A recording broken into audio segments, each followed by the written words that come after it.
नमस्कार प्रिय दर्शकों, आपका स्वागत है मेरे चैनल में। कुछ दिन पहले मैंने पूर्व जन्म से संबंधित एक शॉर्ट वीडियो डाली थी और आज इसी विषय पर हम इस वीडियो में विस्तार से चर्चा करने वाले हैं। मित्रों, ऐसा कोई भी व्यक्ति नहीं है जिसके मन में अपने पूर्व जन्म को जानने की जिज्ञासा न हो। हमारा सनातन धर्म पूर्व जन्म को पूर्ण रूप से स्वीकार करता है।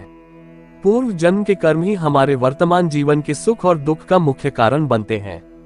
मित्रों, आज इस वीडियो में हम जानने का प्रयास करेंगे कि हमारे किन कर्मों के कारण हमें सुख और दुख की प्राप्ति होती है और साथ ही हमारे पूर्वजों के किन कर्मों का प्रभाव हमारे जीवन पर पड़ता है।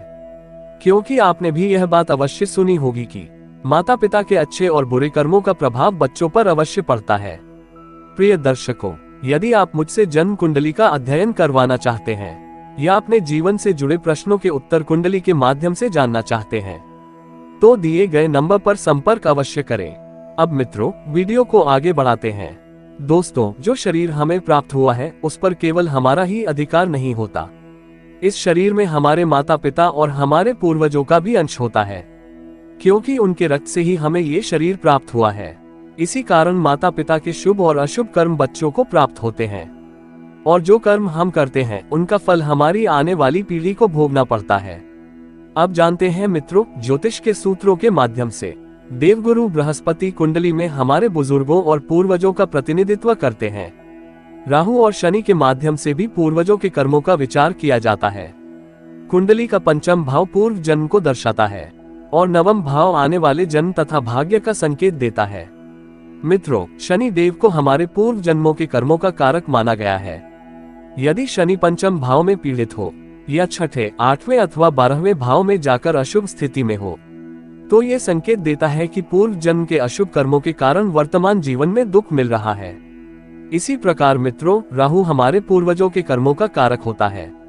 यदि राहु नीच का हो और शनि से दृष्ट हो तो यह अनुमान लगाया जा सकता है कि पूर्वजों के अशुभ कर्मों के कारण जीवन में कष्ट प्राप्त हो रहे हैं। मित्रों, सूर्य पिता का कारक होता है, चंद्रमा माता का और शुक्र घर की स्त्रियों का प्रतिनिधित्व करता है। यदि सूर्य पीड़ित हो तो पिता के द्वारा किए गए कर्मों के कारण दुख मिलता है।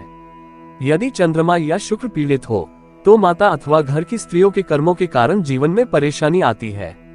यदि ये सभी ग्रह शुभ स्थिति में हो तो माता पिता और पूर्वजों के शुभ कर्मों तथा उनके आशीर्वाद से जीवन में सुख की प्राप्ति होती है। मित्रों, मंगल भाई बहनों का तथा भूमि का कारक होता है। यदि मंगल पीड़ित हो तो ये संकेत देता है कि पूर्वजों के द्वारा भूमि विवाद या भाई भाई के बीच कलह के कारण आज के जीवन में दुख भोगना पड़ रहा है।